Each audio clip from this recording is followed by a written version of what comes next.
La entrevista de hoy es con Pablo Intamusu, actualmente director de movilidad de la Intendencia de Montevideo en uso de licencia y aparte primer suplente del candidato Frente Amplista Álvaro Villar. ¿Cómo te va, Pablo? Bienvenido otra vez. ¿Qué tal? Un gusto volver por acá. Falta muy poquito para el final de la campaña. Si nos guiamos por la veda, ya hay jueves que viene. En la medianoche del viernes deja de ser posible que haya, digamos, propaganda en el sentido de los medios de comunicación tradicionales que están regulados y también actividades públicas como las que hay muchas por estas horas. Las encuestas dicen que el Frente Amplio es favorito, en algunas con más nitidez que en otras, pero en todas por un margen nítido, podríamos decir. Y dentro del Frente Amplio dan por escaso margen arriba a Carolina Cose. Y creo que las 5 más importantes marcan que está segundo, o 4 de las 5, no recuerdo bien, Álvaro Villar, con márgenes de error que hacen que sea muy difícil determinar quién es realmente favorito, aunque Cose siempre aparece arriba. Si ustedes hubieran sabido cuando empezó esta campaña tan peculiar que en este momento la candidatura de Villar iba a estar como está, ¿entendían que se trataba de, digamos, de un objetivo cumplido en el sentido de disputar realmente la elección o tenían otra idea? No, creo que sí, que siempre desde el arranque estuvo la idea de, sabiendo que partíamos con cierta desventaja por el desconocimiento del candidato, pero creo que, bueno, si en algo nos ha ayudado este tiempo de alargue, es justamente cumplir uno de los objetivos principales, que era hacer conocer a Álvaro. Álvaro era conocido, pero por otro rol, y bueno, creo que eso es, de alguna forma, es uno de los objetivos cumplidos y estamos plenamente convencidos de que la competencia está dentro del Frente Amplio. Eso creo que ya hoy no lo afirma nadie con mediana intención de seriedad y por lo tanto, bueno, convencidos de que hay muchos ciudadanos que no van a tirar su voto y lo van a hacer útil votando dentro del Frente Amplio cualquiera de las 3 opciones, ¿no? Siguiendo con el hilo de las encuestas, Álvaro Villar, digamos, fue en línea ascendente más o menos hasta el mes de agosto. En ese momento, en algunas encuestas pierde algo de pie. Eso coincide con algunas denuncias que se hacen que lo involucran por asuntos que se dieron durante su periodo como director en el Hospital Maciel, una persona que denunció una situación de acoso y entendió que Villar no la había procesado bien, aunque la denuncia no era contra Villar en tanto persona acosadora, pero sí lo involucraba como director que debía o debe manejar ese tipo de situaciones. Otra que realiza la administración de los servicios de salud del Estado, ACE, que también refiere a hechos de, digamos, apariencia delictiva durante su gestión en el Maciel. ¿Eso afectó a Villar? Afectó a Álvaro y nos afectó a todos, porque nos desenfocó. Una campaña electoral con estos temas, yo no sé si hay algún antecedente de que surja un candidato y que aparte no aparece detrás de un árbol, ¿no? 8 años de gestión al frente del hospital modelo en el país, no apareció nada nunca y aparece todo justo en plena campaña electoral. Yo creo que sí, obviamente que afectó. Nos sacó del eje, tuvimos que realmente poner mucha energía en cosas que no estaban previstas, pero creo que a la larga y a la corta, la verdad siempre aparece y bueno, en todo este tiempo no ha aparecido una sola cuestión concreta, ¿no? Eran todos titulares de diarios, el propio Álvaro se ha interesado por el tema en Fiscalía, le han dicho que no hay nada concreto, bueno, estamos... Obviamente que ahora sí enfocados en la campaña y convencidos de que Álvaro va a estar ahí en la pelea y bueno, todo eso creo que fue de alguna forma una bomba de humo que se tiró, porque obviamente que en esta parte acá somos todos, esto es muy chiquito, nos conocemos todos, a Álvaro lo conoce todo el mundo y bueno, el propio Álvaro fue el que se puso al frente del tema y dijo lo que quería, fue lo que hizo, dar la cara en todos lados, explicar en todos lados todos los temas por los cuales se le ha preguntado. Y bueno, estamos ahora sí en carrera. Me quedé pensando cuando dijiste sí afectó y no pude no unir esa palabra que usé yo y que vos ratificaste o reiteraste con el evento coronario que lo sacó durante algunos días de la campaña electoral y que implicó una intervención quirúrgica. ¿Entendés que ese desgaste generado a partir de las denuncias tuvo repercusión? La senadora Lucía Topolansky, que es de tu sector, el MPP, y por ende está cerca de la candidatura, en aquellas primeras horas post ese evento coronario, hizo esa interpretación públicamente. Bueno, sí, aparte acá lo particular es que estamos hablando de un médico, ¿no? Entonces, cuando lo hablamos con él con esa sonrisa que lo caracteriza, te dice que no, que era un tema netamente fisiológico, te lo explica en términos científicos, había una placa que estaba allí adherida, bueno, él dice que está mejor que antes, incluso porque desobstruyó esa arteria, te lo hace toda una explicación científica. Todos los que lo queremos y los que estamos en el entorno sabemos que esas cosas afectaron. No podemos explicar el evento coronario por esta causa, pero sin duda que por adentro del proceso hay que tener el cuero duro para soportar lo que soportó Álvaro y cómo lo encaró, ¿verdad? Cómo le hizo frente a todo eso con una cristalinidad absoluta.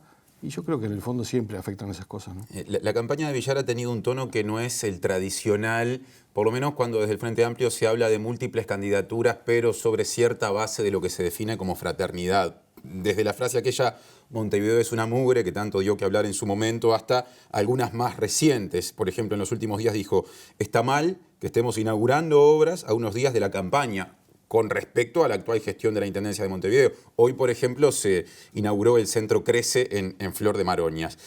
¿Es una estrategia esa, la de ser la voz frente amplista más crítica para posicionar de una manera determinada al candidato? Yo no creo que sea una estrategia pergeñada. Sí creo que Álvaro, y es lo que capaz que puede generar en algún momento ciertas molestias entendibles.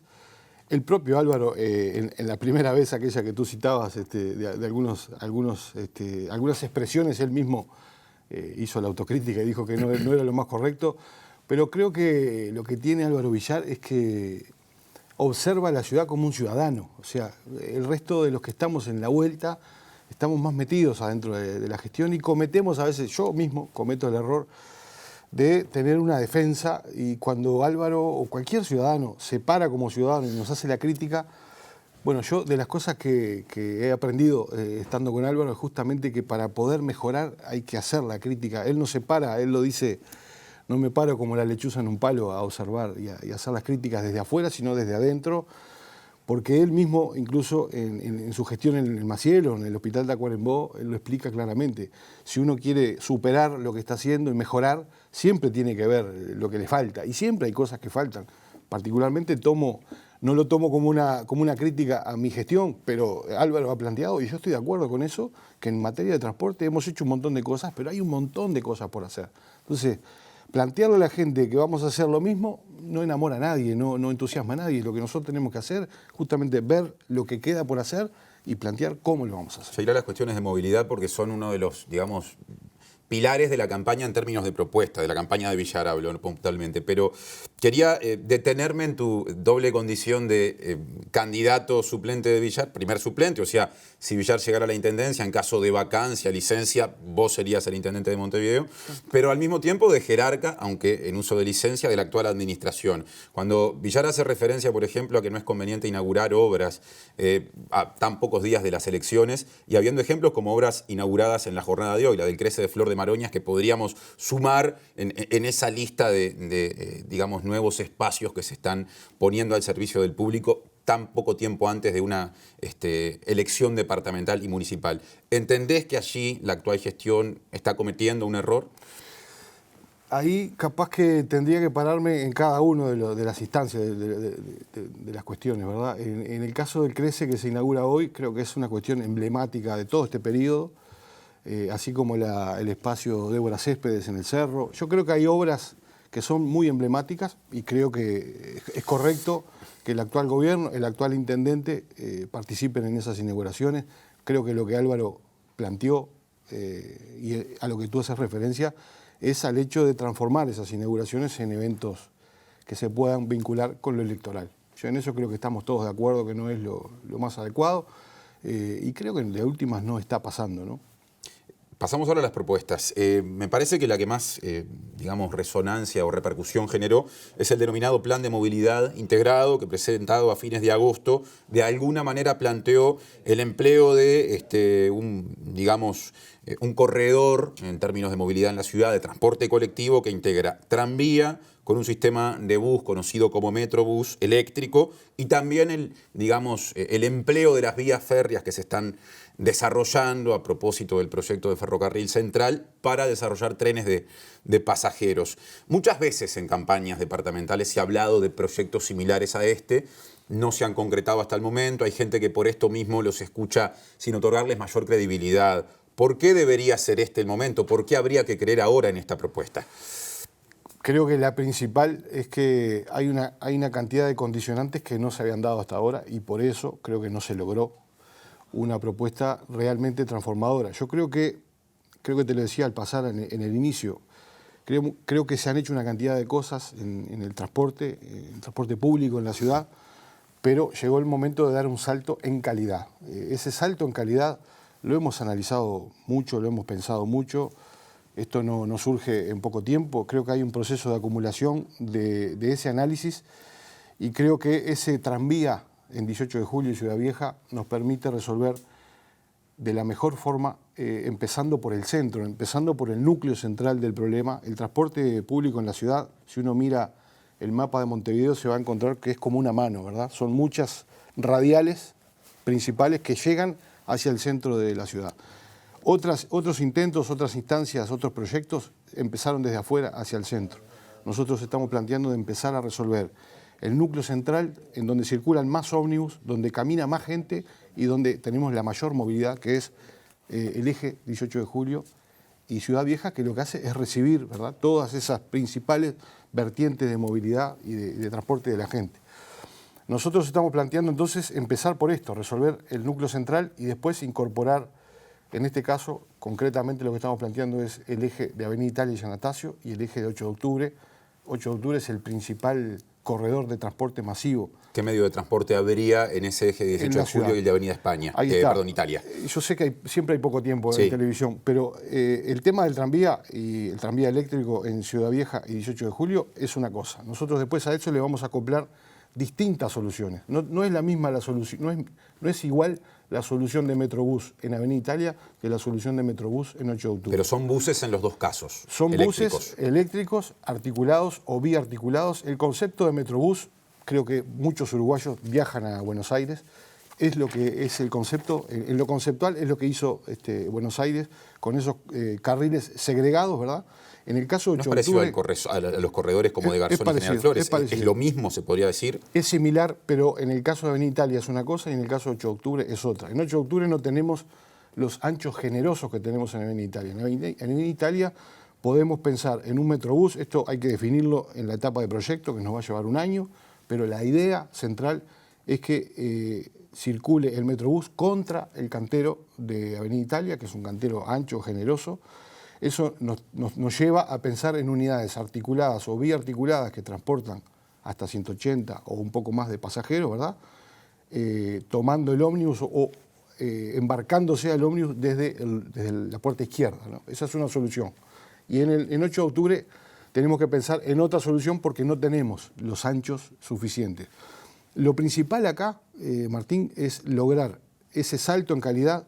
Y hay una cuestión que es fundamental en la propuesta, que es un intercambiador que permita bajarse de un modo y subirse en el otro, o a la inversa, ¿no? Desde el tranvía al Metrobús o desde el Metrobús al tranvía, en otra forma de la que se ha hecho, que es a nivel de superficie. Estamos planteándonos un intercambiador importante en forma subterránea en el entorno de la Plaza de la Bandera, Tres Cruces. Tampoco está definido ese lugar, hay que hacer todos los estudios, pero que permita recibir de alguna forma Avenida Italia y 8 de octubre en un lugar, y también Boulevard Artigas, en un lugar para que el transbordo se haga en condiciones como debe ser.